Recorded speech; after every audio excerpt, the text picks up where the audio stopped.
Hello, everyone. I wish you a healthy and successful day. Here are the main points of the video. Luhan's sky vanished as Russia's white defense collapsed, turning the battlefield into a ghost town. The Kremlin's proud declaration of complete control over Luhan suddenly turned into a terrifying nightmare. When Ukraine's destroyer squadrons freely bombed the symbols of supreme power without facing any resistance. Russia is hiding a brutal truth here. Putin's soldiers are forced to hide and run from the scythe of death coming from above. The relentless drone war, a nightmare for the destroyers, is suffocating the Kremlin. With a 110 million mega project, Kiev has officially industrialized the drone war with a cheap drone line called Hornet, penetrating 200 kilometers deep to sever all the vital supply lines of the Russian army. Russian military strongholds are in total panic, with all of Moscow's spearheads under attack, facing ammunition exhaustion and complete paralysis. A strategic disaster in Donbas. The Pokrovsk defensive line has fallen, and Putin has lost his final bargaining chip. The Ukrainian army's fierce 3-kilometer deep penetration not only shattered the Kremlin's ultimatum to occupy Donbas, but also officially stripped Russia of all advantages on the international diplomatic stage. Facing this once-in-a-century turning point, will President Putin have to humble himself and accept a disadvantageous position to seek peace, or is a devastating firestorm about to completely wipe out the occupying army? Here is the detailed content and analysis. Ukraine aims to retake Luhansk and Donbas, with the Pokrovsk defense line breached and several Russian armored vehicles destroyed. Ladies and gentlemen, at the beginning of April, the Russian Ministry of Defense made a bold statement that the Kremlin had completely taken control of Luhansk. This claim aimed to deal a psychological blow, suggesting Ukraine lost a key region. However, behind the velvet curtain of those assertions, a frightening and paradoxical reality is unfolding, turning Moscow's power here into a fragile illusion. The skies over Luhan no longer belong to the Russians. It is Ukraine that now controls this airspace. In a chilling scenario reminiscent of science fiction movies about the era of destructive machines, Russian forces are experiencing a suffocating feeling right in the very land they claim sovereignty over. Cold mechanical phantoms are raining death from above, signaling a dramatic new chapter in Kiev's efforts to turn the tide. Russia's claim of control was immediately shaken when Ukraine's armed forces publicly launched a bold campaign in cyberspace, proving that Russia's defenses here are actually just a loose and vulnerable structure. The nature of modern warfare is a brutal confrontation between breakthrough technology and solid defensive systems. According to in-depth reports published by Kiev Kipos at the end of May, Ukraine's elite forces carried out a suppression campaign with relentless intensity, breaking through and penetrating every shield that Russia had painstakingly established in Luhan.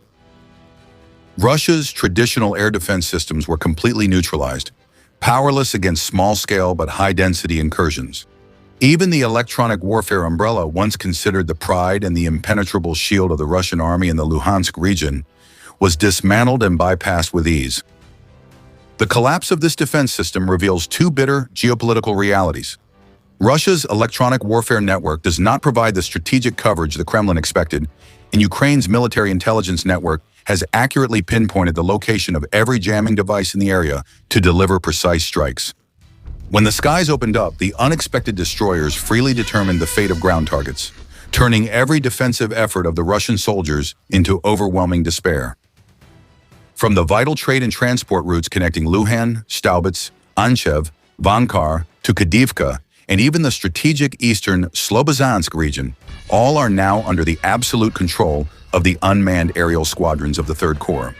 Precision strikes down to the meter have turned armored vehicles into piles of burning scrap metal, completely eliminating Russia's ability to maneuver and reinforce deeper assaults into the Donbas firestorm. Forward ammunition depots were blown up in tragic fireballs, leaving Russian forces on the front lines without essential ammunition supplies and facing counterattacks in confusion, unable to see the enemy from above. More seriously, Ukrainian drones have turned Luhansk into a springboard for deep incursions into Russian territory, raiding the Izvara border checkpoint. This is not simply a geographic border crossing, but a vital artery for transporting personnel, equipment, and ammunition from mainland Russia into the Donbas battlefield through Luhan. Cutting off the Izvara lifeline is the key to triggering the collapse of the entire logistics system, leaving the occupying forces isolated and more vulnerable than ever to a large-scale ground counteroffensive that is taking shape. Behind this strategically calculated and deeply vengeful airstrike campaign is a figure with a blood bond to the land of Luhan, surpassing any Russian soldier currently stationed here. He is Alexander Ivanov, codenamed Skid, a symbol of the East. As a platoon commander originally from the land of Luhan and a member of the elite forces of the Third Corps, Ivanov embodies resilience, having taken up arms to fight from the very first moments of the Great War. This hero became a legend by surviving the brutal siege at the Azovstal steel plant in Mariupol, carrying out daring helicopter missions to resupply the front lines, and crossing hundreds of kilometers alone through enemy territory to return to the ranks of Ukraine. Now that son of Luhan is returning to reclaim the skies of his homeland, standing tall with the heroic spirit of a new era. Take a look at the chilling footage captured by the cameras of Ukrainian aviation crews to see the helplessness of the Russian war machine. The drone of the Third Corps glides over the landmarks of Luhan city, from the main Sam Ute Avenue, the Grand Central Hotel, to the city cinema. Ironically, the Russian air defense systems, which were supposed to open fire to protect the skies, are completely silent, turning the bold statements of Moscow into a ridiculous joke. The drone continues to cross the vital bridge over the Luhansk River, capturing the still image of the Ferris wheel at May 1st Park without encountering any resistance. No gunshots or warning signals came from the Russian side. Even when the drone flies along Zaidianska Street, where the regional administrative building stands, the symbol of supreme power that the Kremlin longs to protect at all costs, the sky remains eerily silent. From the Luhan Hotel to the main coal mines, there is no sign of fortifications, air defenses, or Russian soldiers appearing to prevent disaster. Everything happens so easily, it seems the Russian army has given up and gone into hiding. And then the final target finally appears in sight. A Russian military vehicle comes into the camera's view. A decisive dive, a sharp explosion tears through, and the target is completely eliminated. Russia's air defense system and electronic warfare network are not working as advertised. The reality is the electronic shields are down and the air defense system has collapsed. Russia may be occupying Luhan on the map, but they have completely lost control of the skies, a critical weakness for the president and Vladimir Putin. The Kremlin's strategy relies entirely on a large-scale war of attrition on the ground, and that war machine can only operate smoothly if the logistics system in the occupied territories is kept secure. Once the logistics lifeline is choked off, as is happening in Luhan, Russia's entire offensive will immediately stall and their ground forces will be severely depleted. Luhan is now facing a more vulnerable situation than ever since the outbreak of the war. What we are witnessing is the opening phase of a new Ukrainian military doctrine, the medium-range airstrike campaign. This is a pivotal turning point, where airstrikes lay the groundwork for lightning counterattacks on the ground. A harsh reality is reshaping the battlefield, one that mainstream media often overlooks or cannot fully analyze. Many observers might argue that what the Third Corps has achieved is merely symbolic, intended to undermine Russia's media prestige. The truth is, Putin's propaganda machine has always tried to paint a picture of an invulnerable Luhan, but the bombings at the end of May shattered that illusion. For the first time since the conflict began, Ukraine has secured a stable supply of mid-range drones capable of precise strikes within 200 kilometers from the front lines at an extremely low cost. This game-changing move has completely caught the Kremlin off guard.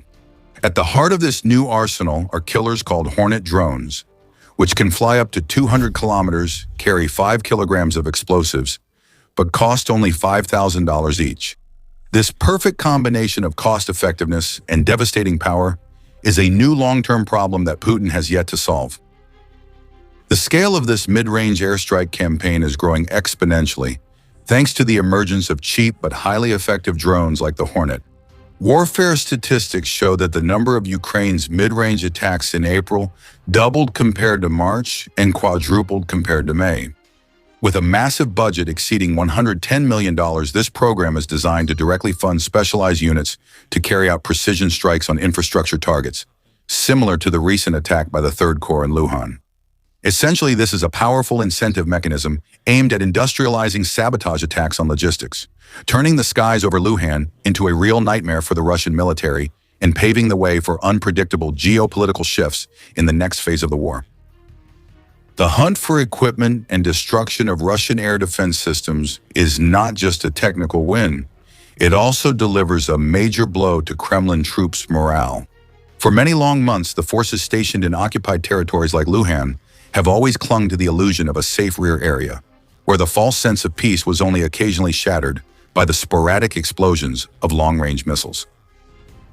The reality is that Ukraine is operating squadrons of drones freely over the skies of Luhan without encountering any resistance, spreading an overwhelming fear that there is no longer a single patch of land that can protect them. A report at the end of May stated that this breakthrough mid-range attack strategy by Ukraine has fundamentally changed the nature of the battlefield for the first time since 2023. The geopolitical and military consequences are extremely clear. The Russian offensive has been squeezed to the point where the rate of territorial gains has almost come to a standstill each month. By contrast, Kyiv is skillfully creating optimal tactical conditions for small-scale mechanized maneuvers and quick counterattacks, which are firmly supported by a relentless network of mid-range bombardments.